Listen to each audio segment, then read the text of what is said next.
요한복음 17장 1절로 8절까지 말씀 우리 다 같이 한 목소리로 합독하겠습니다. 예수께서 이 말씀을 하시고 눈을 들어 하늘을 우러러 이르시되 아버지여 때가 이르렀사오니 아들을 영화롭게 하사 아들로 아버지를 영화롭게 하게 하옵소서. 아버지께서 아들에게 주신 모든 사람에게 영생을 주게 하시려고 만민을 다스리는 권세를 아들에게 주셨음이로소이다. 영생은 곧 유일하신 참 하나님과 그가 보내신 자 예수 그리스도를 아는 것이니이다. 아버지께서 내게 하라고 주신 일을 내가 이루어 아버지를 이 세상에서 영화롭게 하셨사오니 아버지여 창세전에 내가 아버지와 함께 가졌던 영화로서 지금도 아버지와 함께 나를 영화롭게 하옵소서. 세상 중에서 내게 주신 사람들에게 내가 아버지의 이름을 나타내었나이다. 그들은 아버지의 것이었는데 내게 주셨으며 그들은 아버지의 말씀을 지키었나이다. 지금 그들은 아버지께서 내게 주신 것이 다 아버지께로부터 온 것인 줄 알았나이다. 나는 아버지께서 내게 주신 말씀들을 그들에게 주었사오며 그들은 이것을 받고 내가 아버지께로부터 나온 줄을 참으로 아오며 아버지께서 나를 보내신 줄도 믿었사옵나이다. 아멘. 14장부터 시작되었던 예수님의 두 번의 고별 설교 이후 17장부터는 예수님의 뭐라 그럴까요? 고별 기도라 그럴까요? 이름이 붙여지기는 예수님의 대제사장의 기도라고 붙여져 있는 요한복음 17장입니다. 요한복음 17장, 주님께서 이 땅에 계실 때에 마지막으로 드리셨던 그 기도, 요한복음 17장의 기도의 내용이 겟셀마네 동산에 도착하기 전의 내용으로 요한복음에 기록되어져 있는데 우리가 경험으로 아는 것은 뭐냐면 우리가 늘 기도하는 내용들은 어제나 오늘이나 사실 많이 다르지 않고 늘 비슷한 기도를 우리가 했다는 것을 기억을 하면 주님의 이 기도는 겟셀마네 동산에서 땀방울이 핏방울이 될 때까지 드리셨던 그 기도의 내용이 아닌가 또 우리 상상하고 묵상할 수 있습니다. 사람마다 성경에 있는 어떤 한 구절, 한 단어에 꽂혀서 이렇게 은혜를 많이 받는 그런 이야기, 경험들을 우리는 많이 하고 이야기도 많이 듣는데 저 같은 경우에는 요한복음에 나오는 그 단어에 꽂혀서 끝까지라고 하는 단어에 저는 참 많이 꽂혀서 은혜를 받은 적이 있죠. 주님께서 이 땅에 있는 자기 사람들을 사랑하시되 끝까지 사랑하시니라. 저는 그 끝까지라고 하는 그 말이 참 은혜가 돼요. 그 끝이 어딜까? 그 끝까지 가는, 끝까지 사랑하시던 그 사랑이 가장 잘 드러나 있는 데가 요한복음 17장 주님의 기도의 내용이에요. 땀방울이 핏방울이 될 때까지 주님이 간절하게 하시던 이 대제사장으로서의 기도, 이 세상에 남겨지는 자기 사람들. 그래서 주님 오늘 17장부터 시작하는 이 예수님의 대제사장의 기도는 가까이 있는 이 제자 공동체를 위해서 더 나아가 등장하게 될 내가 내 교회를 세우리니 말씀하셨던 주님, 그래서 세워지는 이 땅의 모든 교회들을 향한 내가 그들을 어떻게 사랑하는지 정말 잘 드러나 있는 주님의 그 끝의 내용이 무엇인지 너무나 잘 드러나 있는 주님의 마지막, 또 주님이 늘 하시던 기도입니다. 그래서 요한복음 17장의 이 주님의 기도는 크게 네 부분으로 나누어져 있죠. 1절부터 5절까지는 주님은 자기 자신을 위해서 기도하세요. 이 기도의 순서를 우리 따라가는 것도 참 좋아요. 나를 위한 기도. 그 다음에 6절부터 19절까지는 제자들을 위한, 제자 공동체, 교회들을 위한 기도. 20절부터 24절까지는 모든 믿는 자들을 위한 기도. 그리고 마지막 25절, 26절은 하나님과 예수님 자신과의 관계에 대한 기도를 하세요. 그렇게 주님은 이 대제사장의 기도를 그렇게 드리십니다. 그러니 오늘 우리가 읽는 이 본문은 먼저는 1절부터 5절까지는 주님을 위한, 하나님 앞에 서 있는 자기 자신을 위한 기도의 한 부분이겠습니다. 그렇게 주님은 1절처럼 기도를 시작을 하십니다. 1절 읽어보겠습니다. 예수께서 이 말씀을 하시고 눈을 들어 하늘을 우러러 이르시되 아버지여 때가 이르렀사오니 아들을 영화롭게 하사 아들로 아버지를 영화롭게 하게 하옵소서라고 이야기를 하십니다. 요한복음에 하나님께서 특징이 있는데 하늘에서 음성이 나서 이는 내 아들이요 내 사랑하는 자다 확인시켜 주시는 하늘로부터의 우라노 음성이 늘 있죠. 그리고 또 그 음성에 주님은 늘 하늘을 우러러 보며 기도하시고 바라보셨던 일들을 우리는 가끔 읽습니다. 여러분, 우리가 기도할 때에 고개를 숙이고 눈을 감고 있으나 우리가 정말 기도하는 순간 놓치지 말아야 되는 것은 하늘을 우러러 눈을 감고 고개 숙여 기도하지만 그 모양은 사실은 하늘을 우러러 하는, 하늘에 계시는 내 아버지를 향해서 하는 기도라는 사실을 여러분 꼭 잊지 않으시기를 원해요. 그리고 주님 하늘을 우러러 눈을 들어 하늘을 우러러 이르시되 아버지여 이제 뭐가 왔습니까? 때가 이르렀습니다. 요한복음에 때가 총 9번 나오는데 지금이 그 마지막 그때, 이젠 때를 말할 게 이제 마지막이죠. 오늘 우리가 화요일 묵상을 하고 있는데 금요일에 잡혀가시니까, 그리고 갑자기 직전까지 주님은 기도하시니까, 그런 이제 때가 이제 왔습니다. 이 때로 말미암아 영화롭게, 자기가 영화롭게 됩니다. 그리고 자기로 말미암아 아버지를 영화롭게 하십니다. 독사 영광의 뜻을 말씀을 드렸죠. 내가 나되는 것입니다. 하나님의 하나님 되시는 거예요. 하나님의 계획하심과 하나님의 뜻이 이루어지는 것입니다. 그래서 그런 분이 되는 거예요. 예수님께서 이 땅에서 500여의 기적 일으키시려고 오신 건 아니잖아요. 예수님께서 이 땅에서 무리 걸으려고 오신 건 아니거든요. 예수님께서 심지어 이 땅에서 백부장 야이로의 딸을 고쳐주려고 오신 건 아니에요. 그 모든 것들은 자기가 누구인지를 드러내는 것이고, 드러낸 자기 자신으로 예수님께서 가장 영화롭게 되는 길은 십자가에서 죽으시는 거예요. 그래, 그것이 예수가 예수 되는 것이거든, 길이거든요. 영화롭게 되는 거. 그러면 하나님께서 주님을 이 땅에 보내신 것도 나로 말미암아 아버지를 영화롭게 하는 건 뭡니까? 하늘에서 뭐 불덩이를 떨어뜨리는 것입니까? 그런 거 아니고, 지금 복음서에 예수님을 이 땅에 보내신 이유는, 그래서 하나님 영광 받으시는 유일한 방법은 자기 아들을 죽이시는 거예요. 자기 아들을 죽이시는 거죠. 그게 하나님이 영광 받으시는 일이에요. 그래서 주님 기도하십니다. 이제 때가 왔습니다. 내가 영광 받을 때, 아버지가 영광 받으실 때, 그건 자기의 죽음이고 자기 아들의 죽음일 때, 그 기도를 드리십니다. 그리고는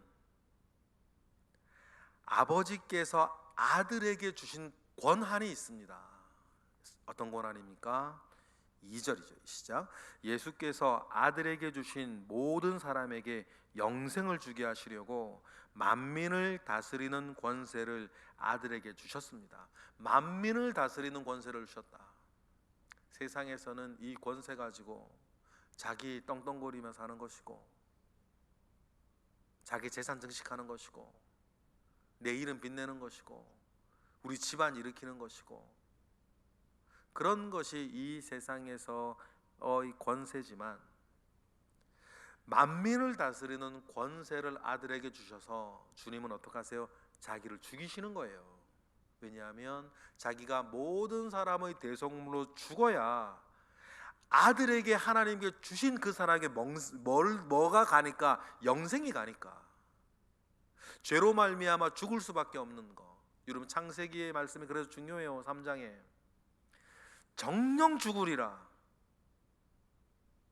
동산 중앙에 있는 나무와 선악을 알게 하는 나무의 실과를 너희가 먹으면 정령 죽으리라. 이 첫째 아담의 실패로 말미암아 모든 사람의 뭐가 찾아왔고? 사망이 찾아왔고, 이제 유일하게 죄 없으신 둘째 아담의 죽음으로 말미암아 모든 사람에게 생명이 주어지는 거. 그러니 죄 없으신 분으로 죽으셔야, 죄 있는 사람으로 죽으면 자기 죄 때문에 죽는 거니까 죄 없는 사람으로 죽으셔야 그 모든 인간이 지었던 사망의 값, 죄의 값을 물어드리는 거가 되겠죠. 물어주는 거가 되겠죠. 그러니 하나님께서 죄 없는 인간의 인생 어디 있겠어요? 그러니까 방법은 하나, 하나님이 이 땅에 인간으로 오시는 밖에 없는 거예요. 복음은 그렇게 움직여지는 것 아닙니까?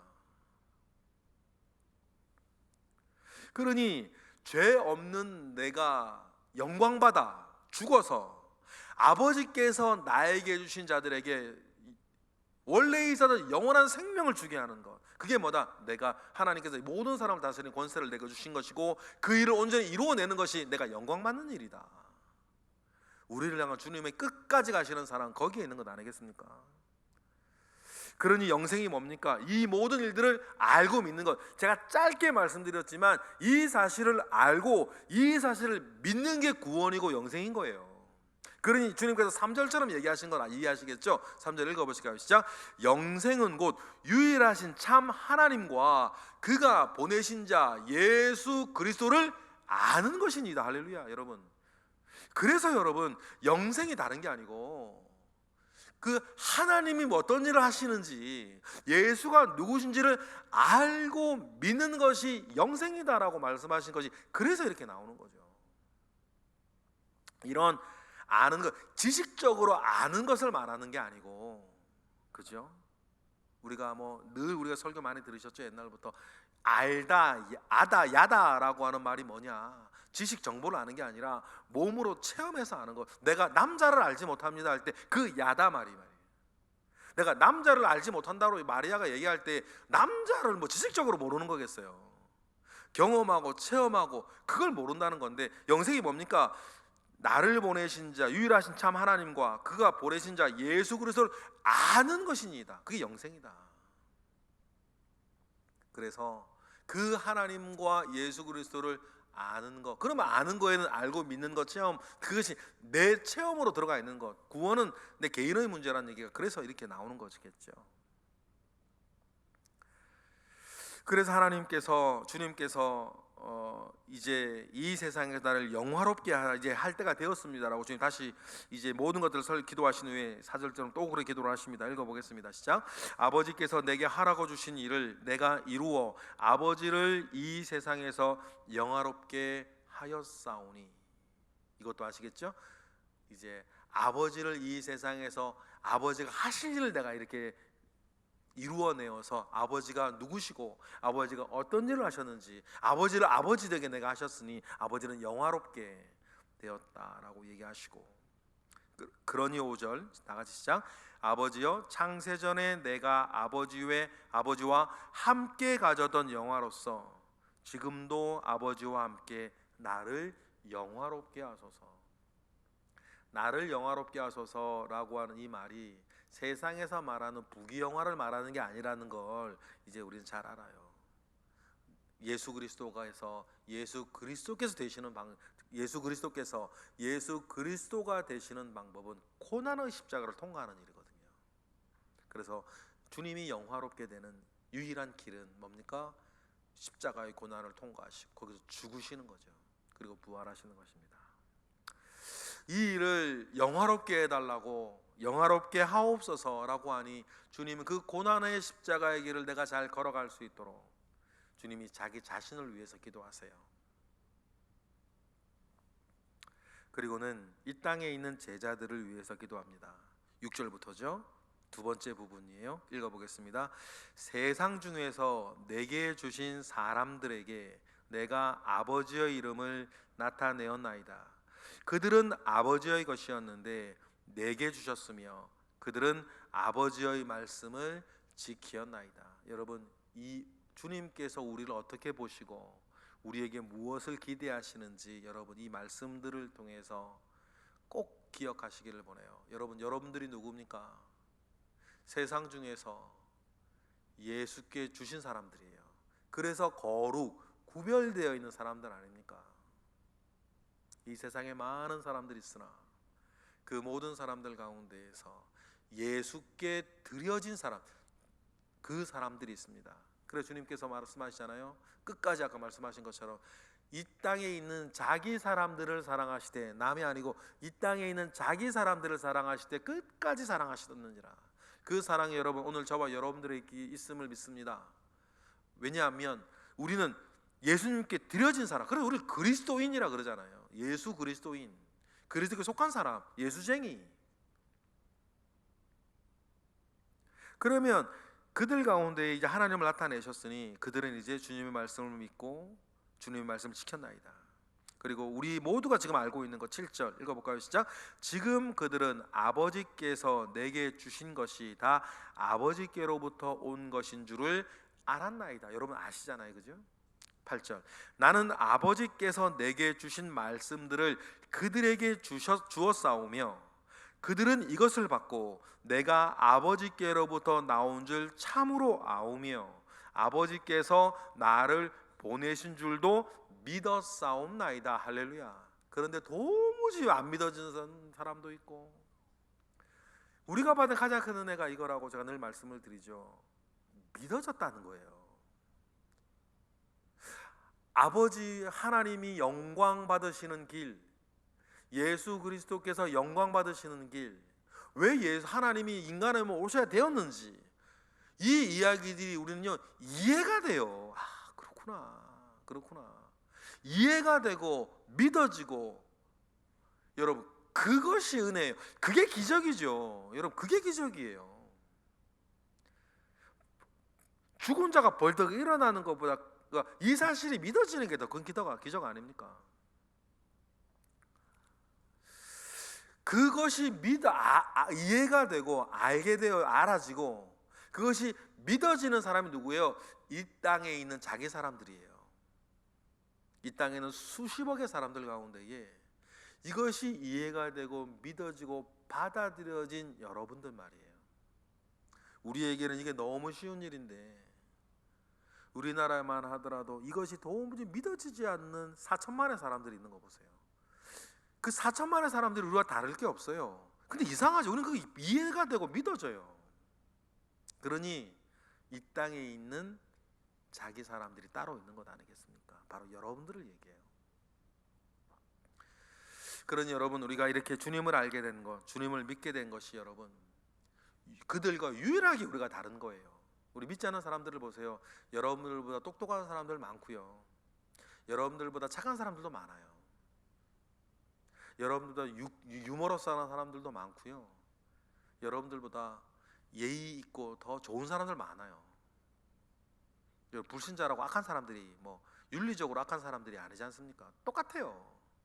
그런데 똑같은 무리들 가운데에서 우리에게 있는 좀 전에 말씀드린 그 은혜 이해가 되네. 우리는 그리고 믿어지네요.